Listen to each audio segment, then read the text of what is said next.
민주당의 이재명 후보에 대해서 국민의힘의 원희룡 후보의 부인이 이재명은 소시오패스의 전형이다.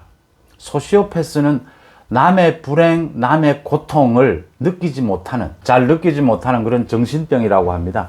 소시오패스의 전형이다 라고 지적을 해서 정치권에 논란이 되고 있습니다.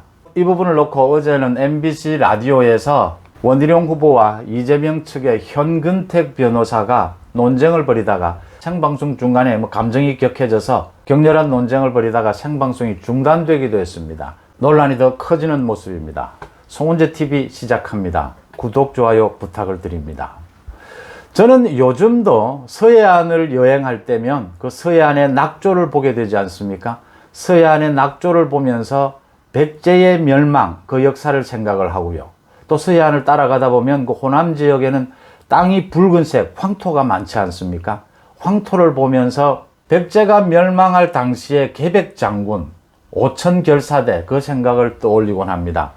계백장군의 오천결사대를 떠올리면 저는 누구나 그런 기억 한 가지는 가지고 있지 않습니까? 저는 언제나 생각하는 것이 왜 계백장군은 그 전투에 나가면서 나가기 전에 가족들을, 부인과 자식들을 모두 죽이고 나간다고 기록이 되어 있지 않습니까? 왜 그랬을까 하는 부분을 생각하게 됩니다. 어릴 때부터 쭉 생각해 왔던 것입니다. 계백장군은 왜 전쟁에 나가기 전에 가족들을 모두 죽이고 나갔을까? 어릴 때 그게 비장한 각오를 내비친 것이다, 이렇게 해석을 한 것을 선생님에게 듣기도 했는데, 그걸 들으면서도 저렇게 가족을 모두 죽이고 나가는, 자신의 가족을 죽이는 저게 가능한 일인가? 저게 어떻게 비장한 것인가? 도무지 이해가 되지 않았습니다. 전쟁을 나가게 되면 그 전쟁이 아무리 불리하다 하더라도 많은 5,000명의 또 병사들이 있지 않습니까? 장군이 자신의 가족을 다 죽이고 나왔다고 하면 그 병사들의 사계가 어떻게 되겠습니까? 이번 전쟁은 꼭 이길 수 있다. 우리가 얼마든지 살아 돌아올 수 있다. 이렇게 해도 전쟁을 나가려면 무서울 텐데, 이렇게 가족을 모두 죽였다. 가족을 모두 죽일 수 있는 건가? 크면서 이제 역사를 좀 많이 아시는 분들에게 그게 왜곡되었을 수 있다. 고려시대에 만들어진 역사책에 실려 있는 것이니까 그게 백제의 멸망을 폄하하기 위해서 왜곡되거나 과장되었을 수 있다. 이런 해석을 듣기도 했는데, 과거에는 그런 일이 흔했지 않습니까? 전쟁에서 지게 되면 그 백성들이나 가족들이 모두 도륙을 당하는, 또 조선시대만 해도 영모에 가담을 하게 되면 구족을 멸하는 이런 일들이 있었지 않습니까? 그 이후에 이제 근대에 들어오면서 법치주의가 형성이 되면서 이런 비합리적인 내용들은 모두 사라지게 됐습니다. 그럼에도 불구하고 이런 부분에 대한 역사적 기억의 잔재들은 남아있죠. 그래서 계속 나오는 이야기가, 정치에서 전쟁은 정치의 연장이라고들 하지 않습니까? 전쟁은 정치의 가장 극단적인 형태다, 이런 얘기도 있고요. 전쟁이나 정치의 이런 승부에서 가족은 건드리지 말자, 가족은 건드리지 마라, 이런 얘기들이 그런 잔재에서 남아있다, 이렇게 보입니다. 이번 대선은 과거 어느 때보다 아주 치열한, 거의 전쟁 같은 대선이 치러질 것이다, 난타전이 벌어질 것이다, 이렇게 예상이 되고 현재 또 그렇게 되어 가고 있습니다. 이렇게 정치와 전쟁에서 가족은 어디까지 참여할 수 있고 가족은 어디까지 보호되어야 하는가, 이런 부분들을 생각하게 됩니다. 원희룡 후보의 부인이 정신과 의사입니다. 정신과 의사로서 이재명의 행태를 보건대 소시오패스의 전형으로 보인다. 남의 고통, 남의 불행을 공감하지 못한다. 그게 소시오패스다. 이재명 후보에 대해서 저도 말씀을 드린 적이 있지만, 정신병적인 소시오패스, 솔직하게 이재명을 표현하는 말 중에 소시오패스, 정신병적이다, 저는 이 말이 가장 적확하고 통쾌하기까지 합니다. 구구절절 이재명이 지난 한 달 동안 대장동 비리를 가지고 국민들 앞에서 이야기하고 있는 것을 구구절절 말씀드리지 않아도, 형수쌍욕 굳이 다시 불러오지 않아도 이재명의 정치 행태, 정신병적이다, 소시오패스, 정말 이게 적확하지 않느냐라는 생각은 가집니다. 하지만 그럼에도 불구하고 대선 후보의 가족이 나서서 경쟁하는 상대 후보를 공격하는 것, 이걸 어떻게 바라봐야 하느냐라는 부분입니다. 그러니까 원희룡 후보의 부인인 강윤형 씨는 정신과 의사입니다. 이재명에 대해서 소시오패스의 전형이다라고 말한 것은 실수로 나온 것이 아니고 지난 20일부터 유튜브 방송을 비롯해서 여러 방송국에 나와서 이렇게 얘기를 하고 있는 것으로 비춰서 작정을 하고 얘기를 하는 것이다. 원희룡 후보가 어제 인터뷰한 내용으로 추정하건대 두 사람이 이런 얘기를 자주 했고 이렇게 협의가 된 것으로 보인다. 우연한 실수가 아니다 라고 하는 점에서 이 부분을 생각해 보고자 합니다. 먼저 원희룡 후보와 이재명 후보 측의 현근택 변호사가 어제 MBC 라디오에 나와서 생방송 중에 대판 싸웠습니다. 생방송이 중단됐습니다. 현근택 변호사가 어떻게 정신과 의사가 직접 치료도 하지 않고 이렇게 선거판에서 상대 후보에 대해서 이런 비방을 할 수가 있느냐, 이건 허위 사실이다, 명예훼손으로 고소하겠다라고 하면서 서로 언쟁이 벌어진 것입니다. 서로 옥신각신하다가 원희룡 후보도 정말 감정적으로 격해졌을 겁니다. 감정적으로 격해져서 법적 처리를 하라, 고발을 하라 이렇게 맞서면서 생방송 도중에 현근택 변호사가 자리를 떠는 이런 일도 있었고, 또 원희룡 후보도 밖에 잠시 생방송을 중단하고 잠시 마음을 추스른 다음에 다시 방송을 하는 이런 일이 있었습니다. 민주당에서도 여러 명이 나서서 비판을 하면서 이제 논쟁이 확산이 되고 있습니다. 원희룡 후보는 이런 일이 있고 난 다음에 어제 인터뷰에서 자신의 부인과 이재명의 정신 상태에 대해서 여러 번 협의를 한 적이 있다. 그런데 자신의 부인이 의사기도 하거니와 이게 좀 근거가 있다.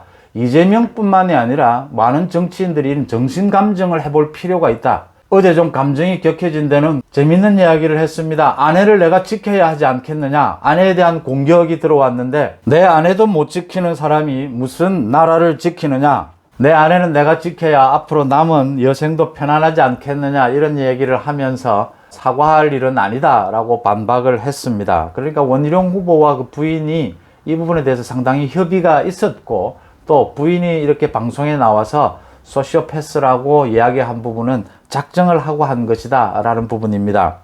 거듭 말씀을 드리지만 지금 이재명의 행태로 봐서 정말 정신병적인 소시오패스라는 지적 적극 공감을 하고 동의합니다.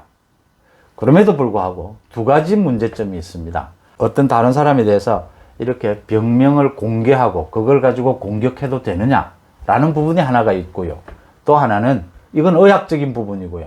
또 하나는 정치적으로 선거판에서 어떤 후보의 가족이 다른 후보를 공격하는 것, 이걸 어떻게 해석해야 되느냐, 이걸 어떻게 바라봐야 하느냐라는 부분입니다. 이 부분 얘기 때문에 제가 아까 길게 계백 장군 얘기도 한 부분입니다. 정말 목숨을 걸고 싸우는 이런 거의 전쟁터지 않습니까?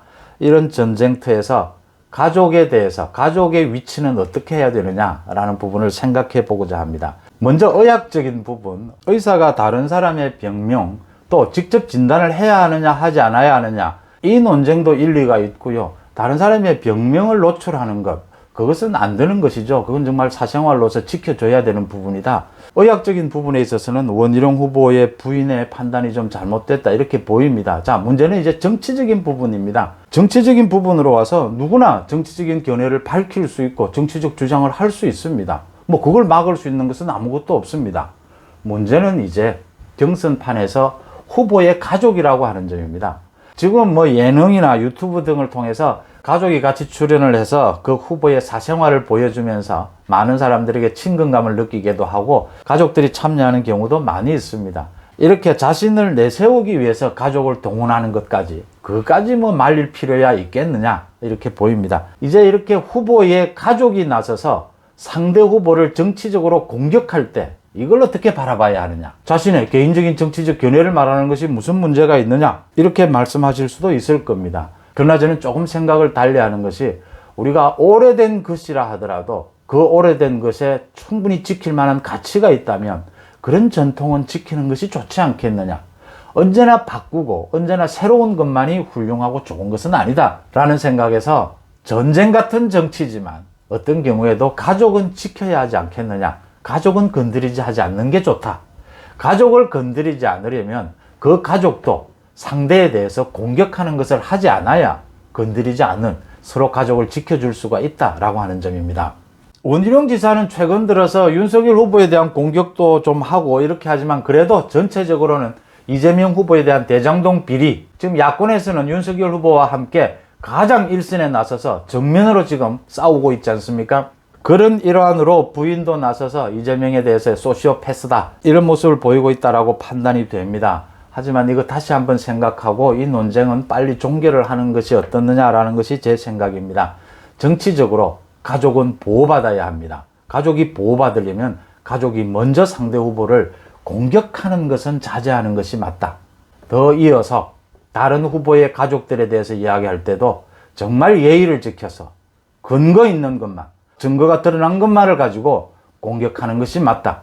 5년 전 대선에서 이재명 후보의 부인이 SNS상을 통해서 경쟁자였던 문재인 후보의 아들인 문준영에 대해서 공격하는 그런 글이 나중에 탄로가 나서 크게 문제가 된 적이 있습니다. 그때도 민주당 내부에서 나온 이야기가 그 법적으로 잘못한 부분, 그게 경찰 수사에서 뭐 허지부지 되다시피 했는데 법적으로 잘못한 부분은 별도로 하더라도 후보의 가족들이 직접 나서서 상대 후보를 공격까지 하게 된다면 이거 굉장히 좀 복잡해지는 문제다. 공격을 받은 쪽에서는 그 가족을 공격하지 않을 수가 없고 다시 역공을 하지 않을 수가 없고 그런 분위기로 흘러가게 되면 그러지 않아도 진흙탕 싸움이다 라고 지탄을 받는 이 정치판이, 이 선거판이 더 살벌해지지 않겠느냐 하는 지적들이 나왔습니다. 원희룡 후보의 부인이 정신과 전문의입니다. 원희룡 후보의 부인이 이재명 후보에 대해서 지적한 것, 정신병적인 요소가 있다. 소시오패스의 전형이다. 100% 동감합니다. 이재명에 대해서 제가 이때까지 들어본 이재명에 대한 평가, 가장 저는 적확한 평가라고 인정합니다. 그럼에도 불구하고 이 정치판에 후보의 가족까지 나서서 자신의 남편이나 자신의 부인을 홍보하는 것까지는 괜찮겠지만 다른 후보를 공격하게 되면 이게 굉장히 복잡한 문제가 생긴다. 원희룡 후보도 어제 방송에서 감정적으로 격해졌다라고 하면서 내 아내는 내가 지켜야 하지 않겠느냐. 또 뭐 농담 반 진담 반이죠. 흔히들 얘기하지 않습니까? 앞으로 좀 편하게 살려면 아내를 지켜야죠. 그렇죠. 가족이라는 건 그런 것 아닙니까? 정말 가족 구성원 중에 누가 정말 좀 잘못해도 그래도 가족은 감싸주고 내 편이 되는 것 아닙니까? 가족은 감정적일 수밖에 없고 감성적일 수밖에 없는 영역이지 않습니까? 그런 부분들은 지켜져야 하지 않겠느냐. 그런 부분들만이라도 지켜야 이 진흙탕 싸움에서 그래도 최소한의 가족의 영역, 개인적인 사생활의 영역은 지켜져야 되지 않겠느냐. 그것을 지키는 노력을 서로 하는 것이 맞다. 이렇게 생각을 합니다. 여러분들은 어떻게 보십니까? 고맙습니다.